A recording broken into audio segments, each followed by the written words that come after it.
Salut à tous et bienvenue sur la chaîne Le Coach. Dans cette vidéo, nous allons faire l'analyse de la finale de l'Euro 2024 qui a opposé l'Espagne à l'Angleterre et qui s'est conclue par la victoire de l'Espagne 2-1.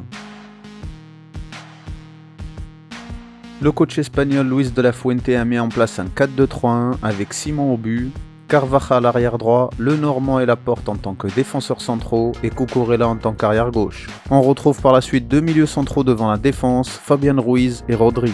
Sur le côté offensif, on retrouve Olmo en tant que numéro 10, Nico Williams sur l'aile gauche et le jeune talent Yamal sur l'aile droite et Morata en attaque. De son côté, le coach anglais Southgate a mis en place un 3-4-2-1 avec Pickford au but, Walker, Stones et Gueye en tant que défenseurs centraux. Au milieu, Saka sur l'aile droite, Maino et Rice dans l'axe et Shaw sur l'aile gauche. Et en attaque, on retrouve deux milieux offensifs, Bellingham et Foden derrière l'attaquant Kane. Dès le début de la rencontre, lorsque l'Espagne est en possession du ballon, sa formation change et passe en 4-1-2-3.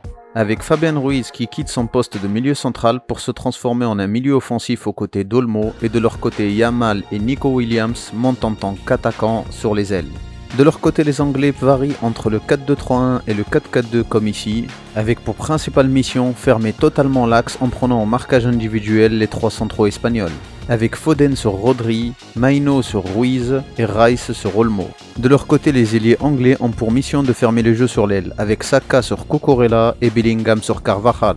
Et c'est ce que l'on va voir tout au long de la rencontre. Les joueurs anglais varient entre le 4-4-2 et le 4-2-3-1 pour prendre au marquage individuel tous les joueurs espagnols dans l'axe et sur les ailes lorsqu'ils sont à la construction. Et c'est ce qui s'est passé lorsque les Anglais ont essayé de presser avec un marquage individuel très haut sur le terrain, avec les Espagnols qui essayent de trouver Olmo dans le dos du pressing anglais, mais Rice qui au marquage individuel d'Olmo l'empêche de recevoir et il récupère le ballon. Immédiatement les Espagnols ont commencé à changer de tactique pour essayer de retrouver leur milieu créatif. Avec ici Olmo qui crée du mouvement en faisant des appels sur les côtés pour attirer avec lui Rice et le faire dézoner et libérer l'espace libre dans l'axe, pour que l'attaquant Morata puisse descendre et recevoir le ballon en pivot, ce qui met Rice dans une situation de 1 contre 2. Morata peut servir en une touche de balle Olmo qui est face au jeu, le bloc défensif anglais est contré. Encore une fois, on va venir voir Olmo qui va faire des appels en profondeur pour attirer Rice et le faire dézoner et libérer l'espace libre dans l'axe, et immédiatement on va venir chercher Morata dans l'espace libre. Et lorsque l'action va au bout, elle peut être dangereuse, comme sur cette action on va venir chercher à nouveau Morata dans l'espace libre créé par le mouvement d'Olmo,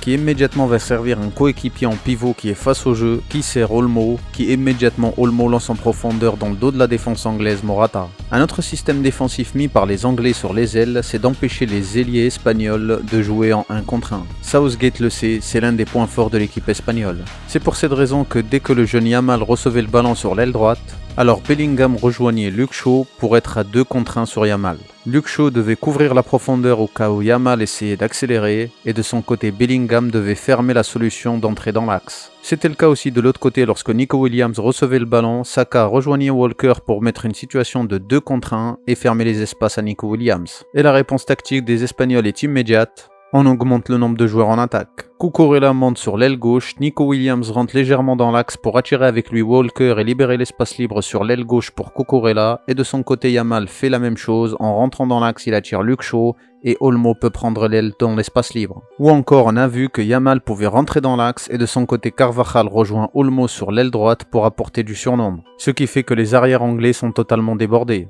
Une autre solution tactique apportée aussi par les Espagnols, c'est le repositionnement de Yamal avec Nico Williams sur le même côté. Luke Shaw qui est au marquage individuel de Yamal ne peut pas dézoner autant et changer de côté pour suivre Yamal. Il est obligé de rester et de couvrir sa position d'arrière gauche, alors le jeune Yamal devient un joueur totalement libre, ce qui donne une situation de 2 contre 1 sur Walker.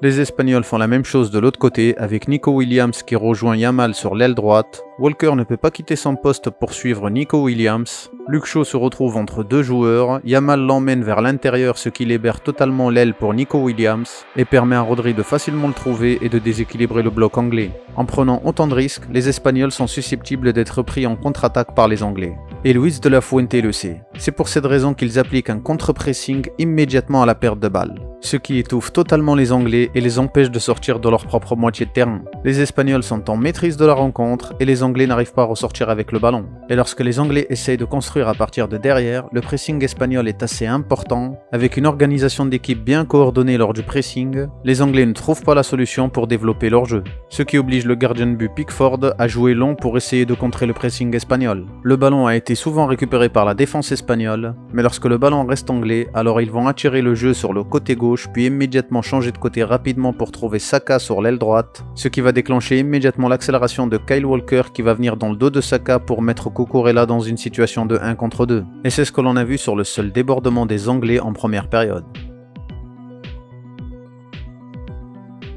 À la mi-temps, le joueur espagnol le plus important, Rodri, a été remplacé suite à une douleur à la cuisse, ce qui est un coup dur pour les Espagnols. Luis de la Fuente fait rentrer Zubimendi à la place de Rodri et réadapte sa formation tactique en fonction de ce changement. Lors de la première période avant la blessure de Rodri, la formation des Espagnols était un 4-1-2-3. Avec Ruiz qui jouait en tant que second milieu offensif aux côtés d'Olmo. Mais avec la sortie de Rodri et l'entrée de Zubimendi, Luis de la Fuente décide de passer en 4-2-1-3, avec Fabian Ruiz qui rejoint Zubimendi devant la défense centrale pour avoir 2 joueurs à la construction du jeu, et Olmo devient le seul milieu offensif de l'équipe. Avec 2 joueurs espagnols à la construction, cela devient difficile pour les Anglais de les suivre au marquage individuel, car les 2 milieux dézonent et descendent très bas. Et c'est comme ça que va venir le premier but espagnol.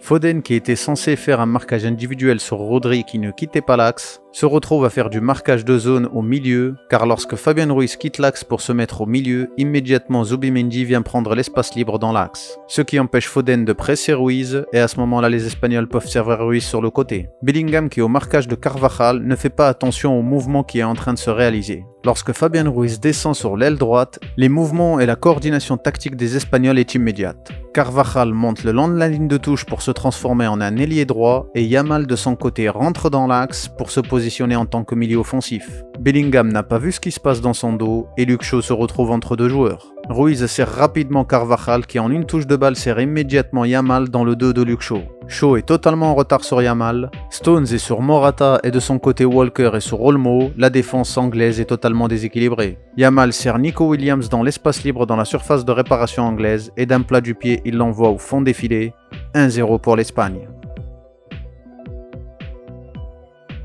Après l'ouverture du score espagnol, les Anglais arrêtent le bloc défensif bas et réalisent des pressings très hauts sur les Espagnols. De leur côté, les joueurs de la Roja réussissent à bien contrer le pressing anglais en réalisant des longs ballons dans le dos du pressing, pour trouver Morata ou encore Olmo dans l'espace libre entre les lignes anglaises. Et c'est ce qui leur a donné une très grosse occasion de tuer le match après leur premier but. Avec ici Morata qui reçoit en pivot et qui sert un de ses coéquipiers, le ballon arrive à Nico Williams, qui arrive à trouver Olmo au milieu de la défense anglaise dans la surface de réparation, et qui arrive à se mettre dans une position de tir, mais sa frappe n'est pas cadrée. Le coach anglais Southgate réalise plusieurs changements offensifs en faisant rentrer le joueur Palmer et l'attaquant Watkins. En apportant du surnombre sur le côté offensif, cela va leur permettre de revenir au score. Avec ici une contre-attaque anglaise à la récupération du ballon, Cucurella lit mal le jeu et fonce sur Bellingham à la réception qui lui en une touche de balle sert Palmer et efface totalement Cucurella. Palmer sert immédiatement Saka sur l'aile droite qui arrive à accélérer pour arriver jusqu'à l'entrée de la surface de réparation espagnole, qui arrive à trouver Bellingham dans l'axe mais le ballon arrive dans le dos de Bellingham, ce qui l'oblige à le toucher du bout du pied pour le remettre en retrait pour Palmer qui arrive à toute vitesse et d'un plat du pied gauche il l'envoie au fond des filets, 1 partout. L'un des problèmes majeurs des changements offensifs de joueurs alors que l'équipe a joué la majorité de la partie avec un style défensif, c'est que l'équipe n'est plus coordonnée ni soudée comme au début de la rencontre. À cause du fait qu'ils ont passé la majorité du temps à courir derrière le ballon car ils n'avaient pas la possession, mais surtout c'est la sortie d'un milieu défensif Maino et l'entrée d'un attaquant Palmer, ce qui divise l'équipe et crée plus d'espace pour les Espagnols. Et c'est ainsi que va venir le but de la victoire espagnole. Avec Laporte qui arrive à trouver Fabian Ruiz dans l'axe, avec cette passe, 4 joueurs anglais sont effacés avant le milieu de terrain. Regardez l'espace dont profite Fabian Ruiz. Ruiz sert immédiatement Olmo, l'équipe anglaise est coupée en deux, Olmo vient chercher Oyarzabal entre les lignes, À cause du manque de joueurs anglais dans l'axe, Walker est obligé de venir couvrir dans l'axe et aider ses coéquipiers, ce qui laisse un espace libre totalement important sur l'aile gauche qui permet à Cucurella d'accélérer et de prendre l'espace. Oyarzabal sert Cucurella sur l'aile gauche en une touche de balle, puis il accélère pour prendre la profondeur dans l'axe. La défense anglaise est totalement en retard, Walker essaye de revenir sur Cucurella mais c'est trop tard. Il centre à ras de terre en première intention, le ballon est dans le dos de la défense anglaise pour Oyarzabal qui le pousse du bout du pied, 2-1 pour l'Espagne. Pour conclure, l'équipe d'Espagne a réalisé une finale de très haut niveau tactique. En créant du mouvement et des rotations entre les joueurs avec une coordination complète de toute l'équipe, l'équipe d'Espagne a réussi à déstabiliser le bloc défensif des Anglais. Le coach espagnol Luis de la Fuente a montré sa supériorité et ses qualités tactiques en réussissant à s'adapter à l'adversaire tout en proposant plusieurs plans de jeu pour prendre le dessus sur l'adversaire. De son côté, le coach anglais Southgate n'a pas réussi à répondre aux défis tactiques du coach espagnol, proposant simplement un plan de jeu basique basé sur la défense contre-attaque, ce qui n'a pas du tout porté ses fruits contre la meilleure équipe du tournoi. Encore une fois, les Anglais ont échoué en finale. L'équipe d'Espagne remporte l'Euro 2024 pour la 4e fois de son histoire, ce qui est un record, avec 100% de victoire sur tout le tournoi, ce qui est impressionnant. Rodri a été élu meilleur joueur de la compétition, de son côté Yamal a été élu meilleur jeune joueur et meilleur passeur, et Olmo meilleur buteur de la compétition. L'équipe d'Espagne et le coach espagnol ont été parfaits lors de ce tournoi, le football a gagné, félicitations à l'Espagne. Si le contenu vous a plu, n'hésitez pas à partager, à liker, c'est important pour la réussite de la chaîne. Et moi je vous dis à dans une prochaine analyse et une prochaine vidéo. Ciao!